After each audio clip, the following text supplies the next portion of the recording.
So welcome back. So let's solve the problem related to regular FALSI method. If you're new to the channel, please do subscribe. And so find the real root of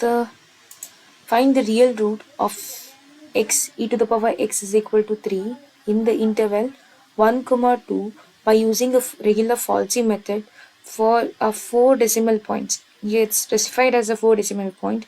Otherwise, set if you're doing a regular FALSI method or using that method, please do set in your calci as 4-digit number or 4 decimal number. After the point, there must be a 4 decimal number.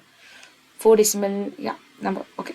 So let's solve the problem. Given x e to the power x is equal to 3, we have to make this equation is equal to 0. So shift this 3 to the another side of the equation. I mean x e to the power x minus 3 is equal to 0. So now f of x is equal to x e to the power x minus 3, and it's given the interval as x0 is equal to 1 and x1 is equal to 2.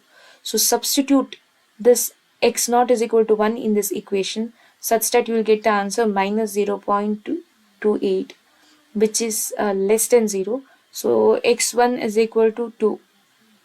So f of x1, substitute x is equal to 2 e to the power 2 minus 3. We will get the answer value as 11.7781, which is greater than 0. So therefore, we will get the confirmations that the values lies between these numbers. So now we know the values of x0 and x1. Let's find the values of x2. x2 is equal to, by using a regular FALSI method, we have a formula x0 f of x1 minus x1 into f of x0 divided by f of x1 minus f of x0.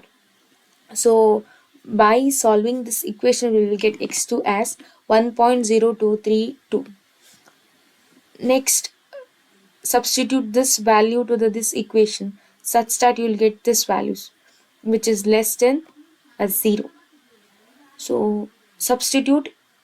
Now find the values of x3. We have found the values of x2. Now the value of x3. x2 into f of x1 minus x1 into f of x2 divided by f of x1 minus x2.